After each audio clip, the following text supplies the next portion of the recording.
I'm going to be discussing navigating a sea of guidelines, what you need to know.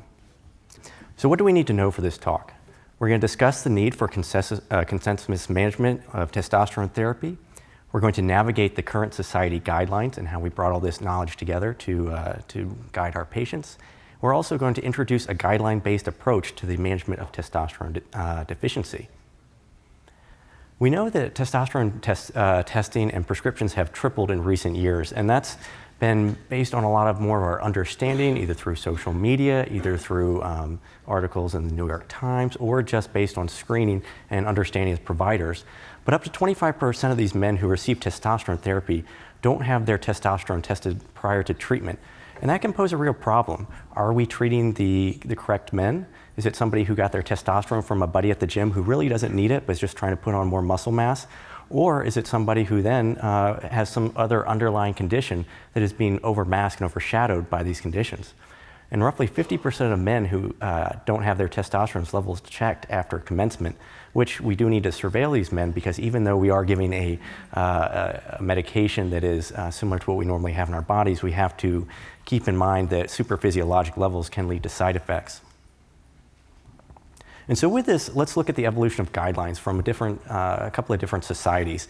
So the International Society of the Aging Male first published their guidelines in 2002, followed by 2005, 2008, and 2015. The Endocrine Society has a couple of iterations of guidelines, as Dr. Morgenthaler alluded to, first in 2006. The International Society of Sexual Medicine does endorse a consensus statement that was put out by the International Consultation for Sexual Medicine as recently as 2018, we'll get into. And then the AUA, which we saw had their own guidelines in 2018, discussed the evaluation and management of testosterone deficiencies. And from these, we're going to see what do we need to look at when we're talking to our patients, when we're understanding testosterone management and deficiencies. How do we make the diagnoses? What's the management look like? What are the side effects? And how do we surveil these patients? So let's get into it. Let's start with the American Urologic Association. These are going to be ones that I will heavily rely on, grace of myself being a urologist, but also because it's some of the newer ones, and I think it has taken a lot more of the information that we've had and more recent studies and put them into practice. So it starts out with a really nice algorithm here, and a patient who presents to you has to have signs and symptoms of low testosterone. So are we screening every man with a serum value? No, we wouldn't screen everyone with serum, but if someone comes into you and they says, hey, I've got low libido, I've got erectile dysfunction, I've got depression, well then the light's going off in your head and you're thinking, well, maybe this could be testosterone, and that's your screener. So you're gonna look for signs and symptoms and then measure a total testosterone. So we'll get into this between some of the nuances of the guidelines, whether total testosterone or free, and many of the guidelines do still rely on that total testosterone, so there is a degree or an asterisk you should put next to some of these when you're thinking about clinical practice. If the testosterone's low, well, we repeat it. We know that there is some variation among men and among lab values, so we do want to make sure that that is correlated on two values. And if it is low, we're going to go backwards. We're going to go higher up the HPG axis. We're going to look at luteinizing hormone and see if there's any pathology in the pituitary. And also, with anticipation of treatment, we'd look at the hematocrit. So is there an elevated blood density that may be causing these symptoms of low testosterone, and certainly putting them at risk if we do put someone on testosterone, and sending them to a primary care physician or also to a hematologist when indicated. If the luteinizing hormone is low and we're worried about central pathology, we'll evaluate it. We get a prolactin to see if there's a potential prolactinoma or suppressive effect from that. We'll also potentially get a pituitary MRI. I'll get one if it's under 200 or the total testosterone's under 200, and refer to endocrinology when appropriate. After all that workup, we can say, all right, low testosterone deficiency is confirmed. We get a PSA in men who are greater than or equal to 40 years of age, and then move on with our treatment algorithm. So that's the AUA guidelines. When they move on to treatment, we know that there's 1,000,001 forms of testosterone. There's gels, there's creams, there's intranasal gels, there's subcutaneous pellets, there's buccal patches, there's anything you can really think of. But these are great for men who are just undergoing strict replacement with testosterone therapy without any other consideration. But we know more and more men of reproductive age years are undergoing testosterone treatment or evaluation, so we have to keep in mind alternative strategies because we know testosterone can have a suppressive effect on spermatogenesis. So we might look into SERMs, or estrogen receptor modulators. We'll talk a little bit more about HCG, which is a luteinizing hormone analog, and aromatase inhibitors like anastrozole. So once we put someone on testosterone and we're monitoring them, we need to keep in mind, well, are they getting resolution of their symptoms? If after 3 to 6 months we don't see any improvement of the symptoms and the serum levels have returned to normal, are we putting the patient at more risk? So consider cessation of treatment, continue following with serum blood draws every 6 to 12 months, and then and continue on following up the patient. So that's what we look at for the American Urologic Association guidelines. Let's take a step back and look at the International Society of Sexual Medicine's consensus statement. This was put out in 2019. Two of the task members are actually in the room here. So they have I really like this set of guidelines because they boil it down to 10, which are really great takeaways. That being the first one, testosterone deficiency is associated with sets of symptoms and signs in which sexual symptoms often predominate, including decreased libido. So again, we're seeing this conserved notion of symptomatology, predominantly sex-based. A total testosterone of 350 nanograms per deciliter can be used as a practical guide. So not only as a strict cutoff, but a practical guide, kind of leading into the second one, or the third guideline, which is rigid application of diagnostic thresholds is discouraged. A reference range is just that. If someone is 351 versus someone who's 349, should we withhold treatment or administer treatment? I think that also not only gets into a practical standpoint, but also an ethical standpoint too. This consensus statement takes into account a threshold of 350 nanograms per deciliter, whereas the AUA says 300. And so we kind of see a back and forth between this lower number, 300, 350. And so if you see a difference between these consensus panels and society guidelines, how strict should we really be when evaluating this? So the symptoms of testosterone deficiency have to correspond more close, or they do correspond more closely to free testosterone concentration. So take that into consideration. Don't just check the total. We want to check a free as well. And we know that can be confounded by a wide variability of different comorbidities, including SHBG concentrations, which we just heard so elegantly about. The diagnosis can be made on the basis of free or bioavailable testosterone concentrations, even if the total testosterone appears to be normal. So again, now we're focusing more on what's contributing to the signs and symptoms. If you start an empirical trial of testosterone therapy for 6 months and the levels improve, but there's no symptomatic improvement, consider cessation of the therapy. And then interestingly, and I think appropriately, when do we screen patients during the day? So normally we'll get a morning blood draw testosterone in men around 40 or so, because there can be a 30% discrepancy in the testosterone lab draws throughout the day if you get in the morning or in the afternoon.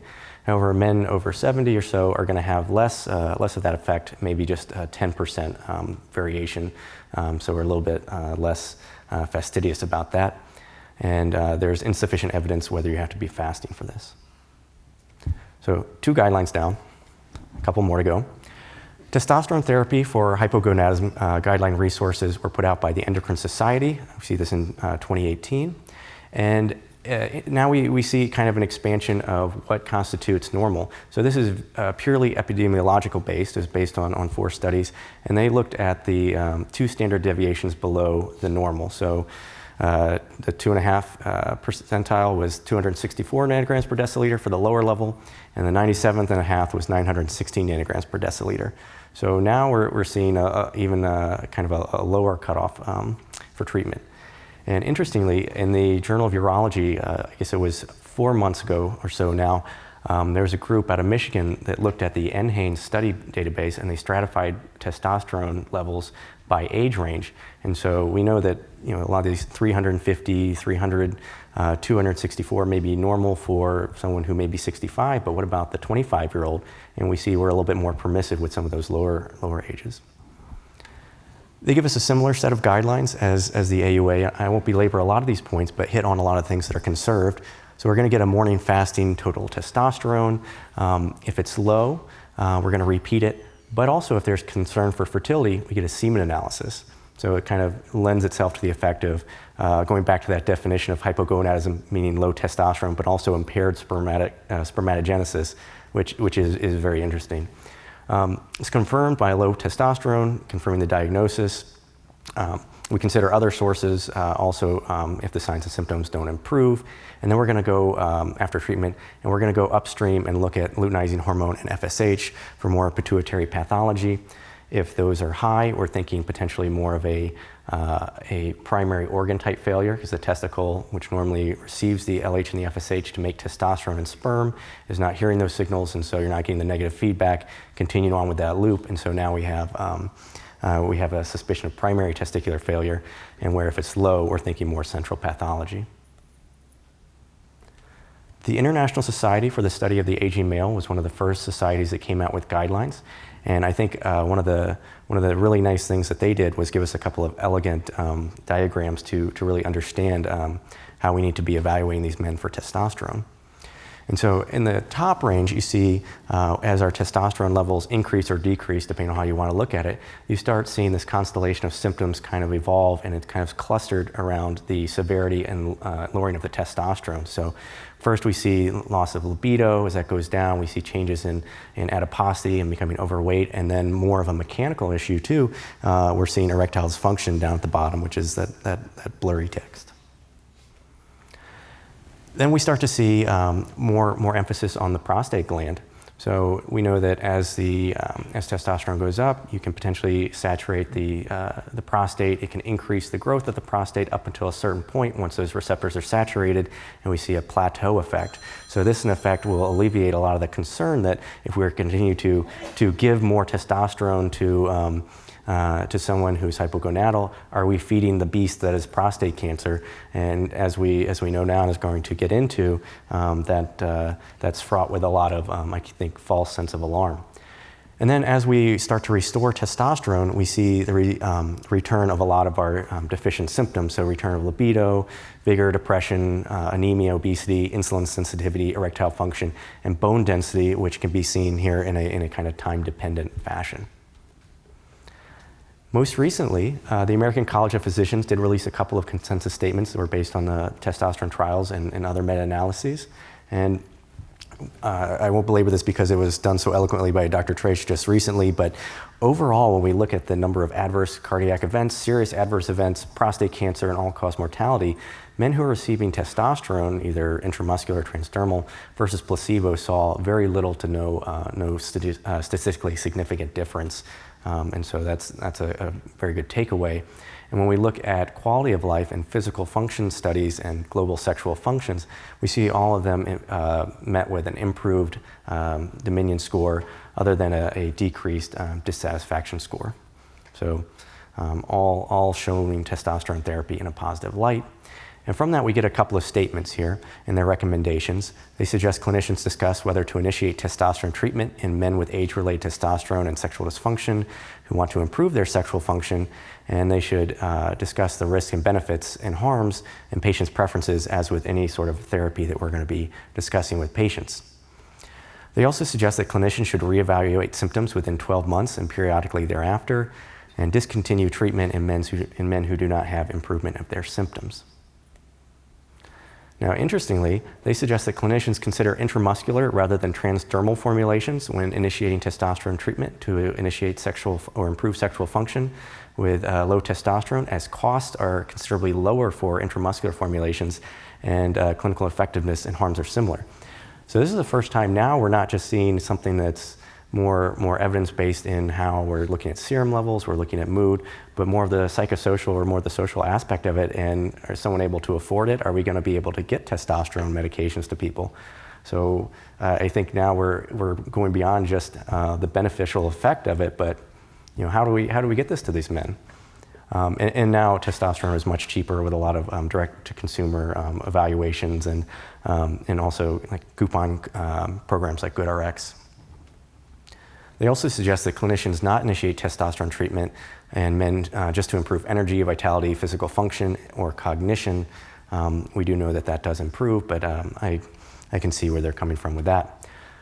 So that's a lot of guidelines, right? But What does it all mean? How do we put it all together? So let's kind of break this down into discrete bites so that we can digest it all. We're going to look at the diagnosis, the treatment, assessment, safety concerns, certainly fertility, cardiovascular health, and prostate health. Some of these will be a little bit more cursory because we do have lectures specific for these, but we're keeping in mind where these are coming from a guideline standpoint.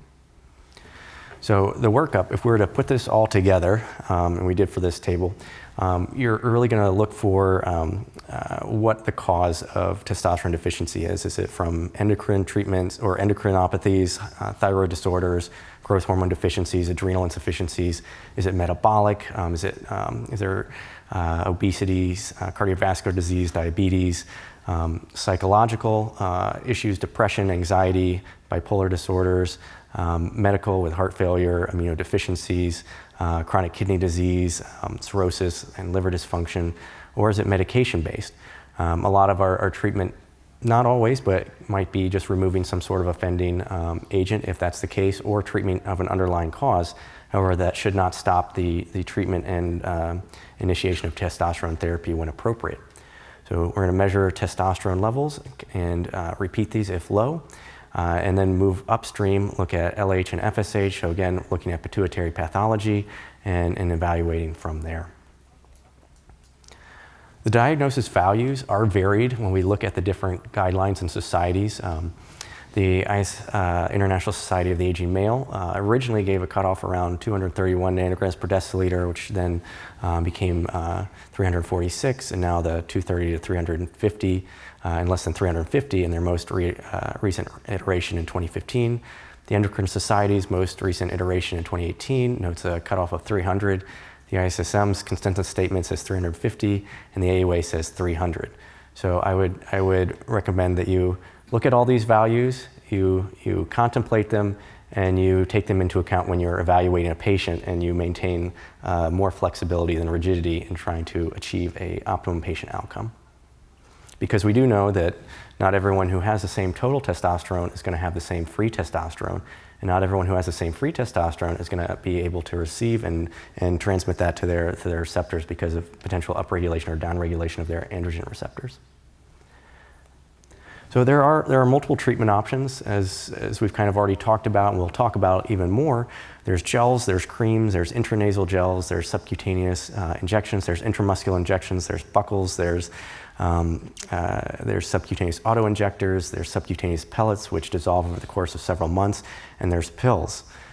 And so this takes up a lot of counseling time, as you can imagine, when we're talking to patients. But the methods of preparation have evolved over 80 years. And currently available preparations include those which we just talked about, which differ in formulations, the route of administration, dosing, and also safety profiles. Now, the goal of testosterone therapy, again, is the normalization of the levels serum combined with improvement of signs and symptoms. So we need to monitor these patients and dose adjustment as necessary, and assure that appropriate therapeutic levels are being achieved, especially if compounded, because we know there are, if we're looking at certain medications, if we're taking them to a compounding pharmacy, is this a 503B compounding pharmacy which is going to be having high levels of testosterone compounded? Or is it the mom and pop testosterone shop down the street who's mainly dealing with cholesterol medications and now gets your medication because the patient really wants them to get compounded? Periodic hematological assessment with dose adjustments is necessary. So we're looking at, like we talked about, hematocrit for anemia or polycythemia prior to treatment, and then also roughly 3 months or 6 months annually thereafter. If we have a DEA, then we're having to license, then usually we're having to do every 6 months for a visit to be able to give that prescription. And baseline measurements of the hemoglobin hematocrit, as we talked about, if they're over 50%, then you want to investigate. You don't necessarily need to withhold, but you would potentially continue on with your treatment and address why it may be high. And especially if it gets really high around 54, then we may consider intervention with dose reduction, temporary discontinuation, and when appropriate, therapeutic phlebotomy. The optimal goal is the middle tertile of normal physiological range according to many of these guidelines. And so if we're taking 300 to 1,000 to be the extent of our reference range, then 450 to 600 nanograms per deciliter is going to fall within that range. And if we're giving gels, patches, or intranasal formulations, we're going to check at a much shorter interval because we know it's a quicker onset, quicker offset, and so we may need to do some titration in the much sooner post-administration state. And consider cessation after 6 months if normalizations of levels without symptomatic or signs improvements have occurred. And we do need to monitor for transference. So topical testosterones have the potential to result in the transference to your partner. So you need to make sure that that's going into your consideration when prescribing or counseling your patients. How do we assess the treatment outcomes? Well, each target symptom or tissue has a specific time frame of response to androgen replacement. That was what we saw was alluded to in the Androgen Society of the Aging Male with the spiral graph. Testosterone replacement options should be based on resolution of symptoms and improvement of symptoms, as well as the hormone concentrations. And as we've seen, trials have demonstrated significant improvements in erectile function, sex drive, anemia, bone mineral density, lean body mass, and depressive symptoms. Some of these are more impressive than others because sometimes we may see a clinically meaningful improvement that isn't statistically significant, and vice versa. And again, if there's no symptomatic relief, consider discontinuation of therapy. So let's get into some of the considerations that we have to consider when putting people on testosterone in terms of what the guidelines say. So young hypogonadal men should be informed regarding testosterone replacement therapy and suppressive effects on fertility. We want to initiate an exam prior to the initiation, looking at testicular size, consistency, and descent. Is the hormonal status, are the patients hypogonadal from a testicular standpoint? Is it more central? Do we need them to bank sperm ahead of time? And how are we going to treat them? Testosterone replacement should not be used in men actively trying to conceive. We know that exogenous testosterone interrupts normal sperm production. We're going to get a suppressive effect on the pituitary and hypothalamus, thereby downregulating FSH and LH, and that can lead to severely oligospermic or azoospermic states with less than 5 million sperm per milliliter and sometimes 0 sperm. So in that case, we may consider trying to spur on someone's own testosterone production with selective estrogen receptor modulators or human chorionic gonadotropin, which does have it agonizes the LH receptor, and it's the only FDA-approved alternative therapy used in males, and also aromatase inhibitors such as anastrozole. So that's great with what we're talking about here, but how do the guidelines trickle down to a patient? So if you're in a room talking to somebody and you're counseling them on the guidelines or how you should administer the guidelines for fertility, or if you're hearing these, what should it look like? Well, this is what we use in our clinic. We say sperm production takes place in the testicles and it does require testosterone. Exogenous or external testosterone supplementation suppresses sperm production, and so couples interested in fertility should consult with a specialist prior to initiating hormone replacement or supplementation. Moving on to cardiovascular health, we know that high body mass and low testosterone equates to an increased cardiovascular event risk, as was alluded to earlier. Low testosterone is associated with all incidents of MACE, or major adverse cardiac events, either through myocardial infarction, strokes, all-cause cardiovascular-related mortalities, and increased prevalence of atherosclerosis. There's no definitive evidence linking testosterone therapy to higher evidence of venous thromboembolic events. And now we do have the TRAVERS trial, which we should be getting the results of that soon, which was powered to specifically look at this cardiovascular incidence in men who are being replaced with testosterone. Men should be counseled regarding lifestyle modifications as treatment strategy as well, weight loss, increasing physical activity, as these also can assist with the potential to increase total testosterone levels. So from the patient perspective, we can say at this time there's no strong evidence that testosterone therapy either increases or decreases the risk of a heart attack or stroke. If you have a history of either, talk to your healthcare provider. And if you have symptoms of a heart attack or stroke while on testosterone therapy, seek medical attention. Now, I should clarify that this is testosterone therapy. This isn't your serum testosterone levels, because again, we know that if your serum testosterone levels are low, you're at a higher risk for a major adverse cardiovascular event. Blood clots. There's no strong evidence that the therapy itself leads to an increased risk of blood clots. They can lead to DVTs or pulmonary embolisms. And if you have a personal history or family history, talk to your healthcare provider before starting testosterone therapy.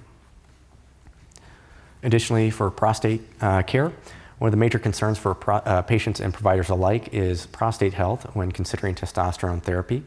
Randomized trials have shown that testosterone therapy does not significantly increase the rate of prostate cancer in men receiving testosterone versus placebo. And so one of the things that one of the patient groups that we'll often see in our clinic for consideration of testosterone therapy are the men who have been treated for their prostate cancer. And do these men, are they allowed to get back on testosterone if they're actively being surveilled for prostate cancer? How do we do this? Well, in men who have had surgery, if they've been completely cured from their prostate cancer, meaning no residual disease left behind, there's no additional PSA, well, there's no contraindication.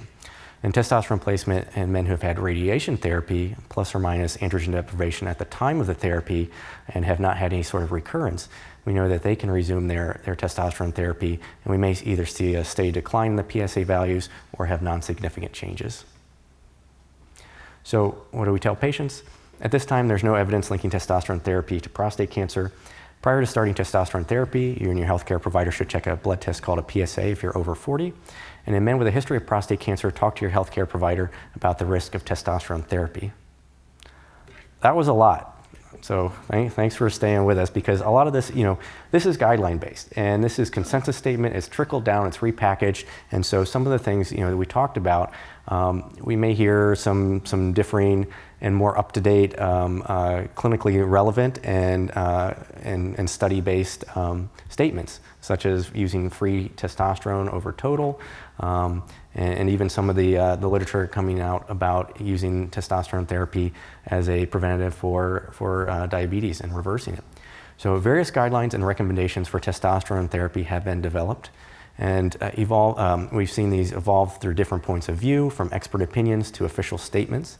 And as medical knowledge expands and technology advances, these guidelines will reflect new understanding. And it's important for patients and providers alike to follow a well-defined protocol in order to avoid the misuse of testosterone. And our official guidelines provide the accumulation of data and knowledge to suggest a safe and effective clinical practice. Thank you very much.